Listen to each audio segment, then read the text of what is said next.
एक जंगल में शेरू नाम का शेर रहता था। मैं अपने जंगल के सभी जंगल वासियों के साथ बड़ा ही अच्छा बर्ताव करता था। शेरू अपने जंगल का राजा था और एक रॉकी नाम का हिरन शेरू का बहुत ही पक्का दोस्त था। शेरू अपनी सारी बातें रॉकी के साथ शेयर करता था। एक दिन शेरू अपने जंगल के पशुओं के साथ बैठा बातें कर रहा था कि तभी अचानक से शेरू के ऊपर पेड़ का बड़ा सा तना टूटकर गिर जाता है और शेरू बेहोश हो जाता है।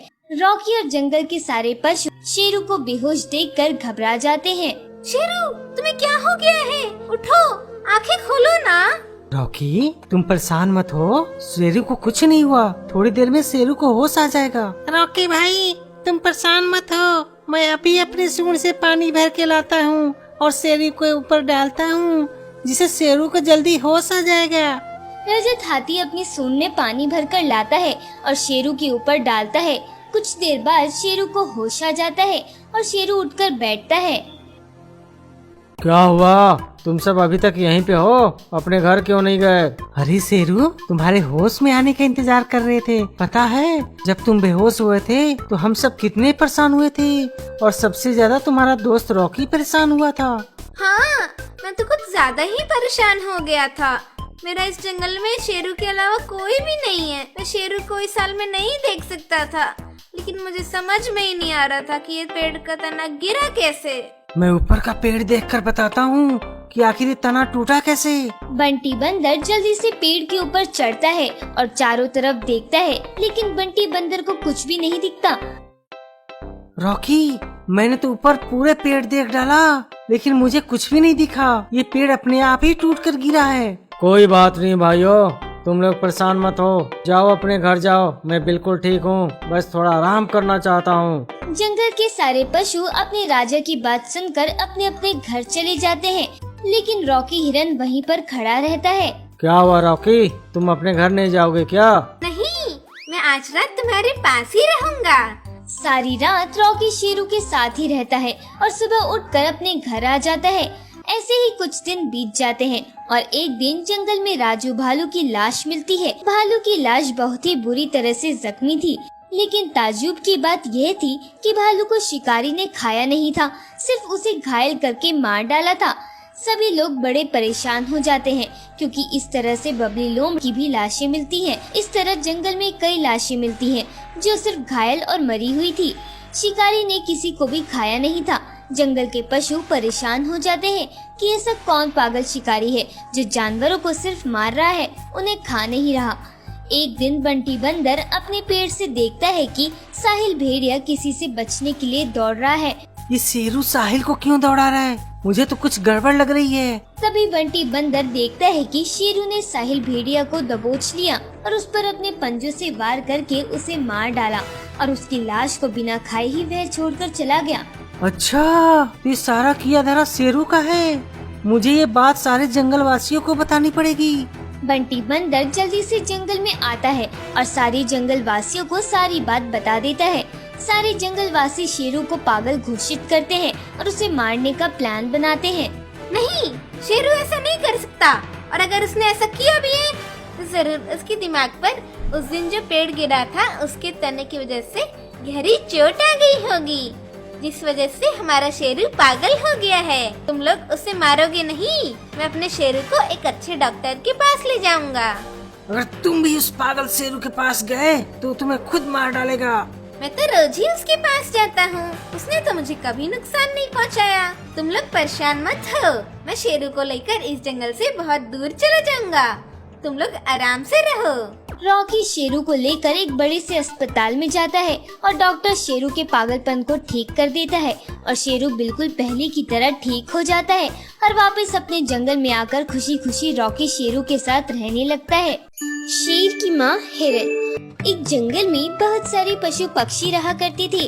उसी जंगल में एक शेर शेरनी का जोड़ा रहता था।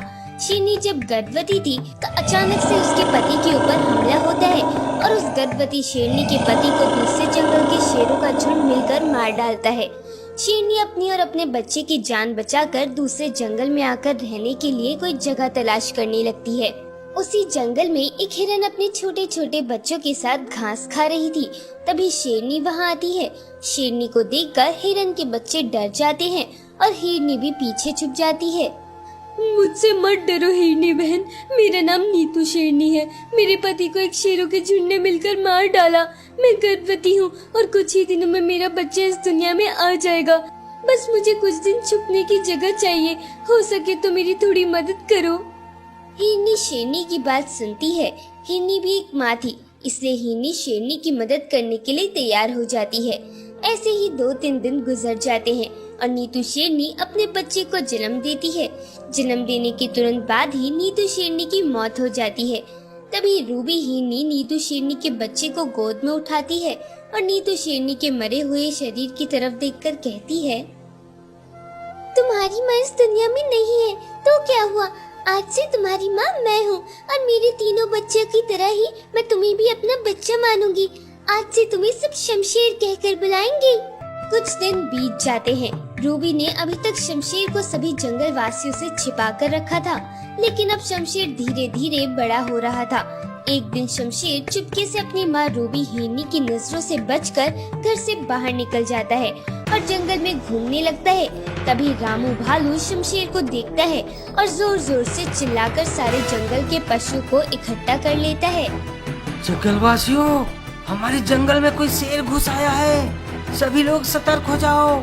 रूबी हिरनी जैसे ही रामू भालू की बात सुनती है, जल्दी से शमशेर को ढूंढने लगती है। रूबी अपने बच्चों के पास आती है। बच्चों, तुमने शमशेर को कहीं देखा है क्या? नहीं मम्मी, शमशेर तो हमारे साथ नहीं है, वह तो घर के अंदर होगा माँ। नहीं नीलम, शमशेर घर के अंदर नहीं है। लगता है रामू भाई साहब ने शमशेर को देख लिया है, तभी वे सारे जंगल वासियों को सतर्क रहने के लिए बोल रहे हैं। नीलम, तुम जल्दी जल्दी अपने भाई बहनों के साथ जाओ और शमशेर को ढूंढो और जैसे ही शमशेर मिल जाए उसे तुरंत घर ले आना। तभी रूबी के घर के पास चालाक लोमड़ी शालिनी गुजरती है। क्या हुआ रूबी बहन, बड़ी परेशान दिख रही हो? नहीं कुछ नहीं, मैं जंगल में कोई शेर आ गया है। अरे घबराओ मत रूबी, उस शेर को तो जंगल वासियों ने पकड़कर बंदी बना लिया है। अब हम लोगों को कोई खतरा नहीं है।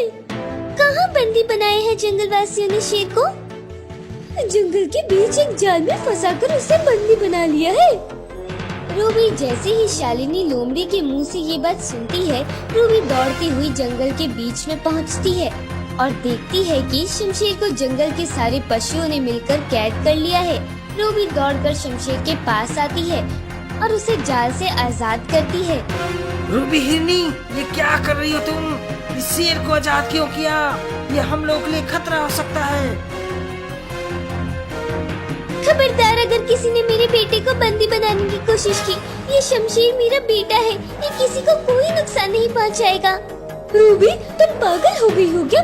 ये तुम्हारा बेटा कैसे हो सकता है? तुम तो एक हिरनी हो। हाँ, मैं एक हिरनी हूँ और शमशेर एक शेरनी का बच्चा है। इसकी माँ इसे जन्म देते वक्त मर गई थी और तब से शमशेर मेरे साथ ही रह रहा है। मैंने ही शमशेर को पाल पोस कर इतना बड़ा किया है और शमशेर मेरा बेटा कहलाएगा। और आप सभी जंगलवासी परेशान मत होइए, शमशेर किसी को कोई नुकसान नहीं पहुँचाएगा। मेरी बात का भरोसा करिए।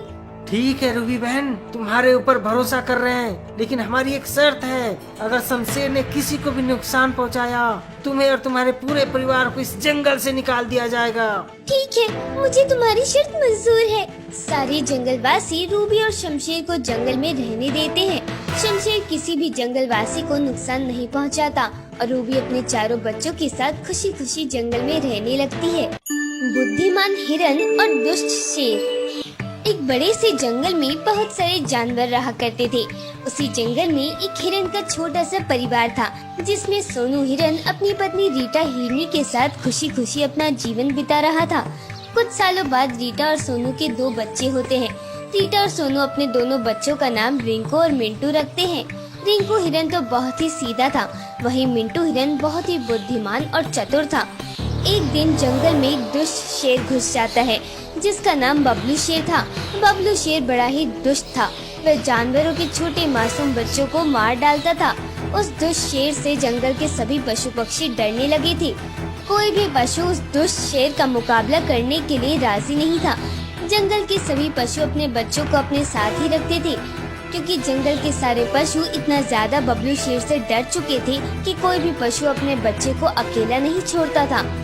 एक दिन बबली लोमड़ी अपने बच्चों के साथ जंगल में घूम रही थी कि तभी अचानक से वह दुष्ट शेर वहाँ आता है और बबली लोमड़ी के ऊपर हमला कर देता है। बबली लोमड़ी अपने बच्चों को बचाने के लिए अपने बच्चों को लेकर उस बबलू शेर से डरकर भागने लगती है। तभी बबली लोमड़ी का एक बच्चा पीछे छूट जाता है और वह दुष्ट बबलू शेर बबली लोमड़ी के बच्चे को मारकर खा जाता है। बबली लोमड़ी अपनी और अपने दूसरे बच्चे की जान बचाकर जंगल के सभी पशुओं के पास आकर रोने लगती है।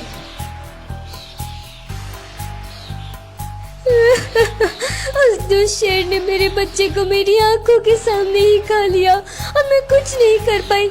वह दुष्ट शेर एक एक करके जंगल के सभी पशुओं के बच्चों को मार रहा है, लेकिन हम लोग कुछ नहीं कर पा रहे हैं। मत रो बबली बहन, तुम्हारे बच्चों के मरने का हम सबको दुख है, लेकिन हम क्या कर सकते हैं।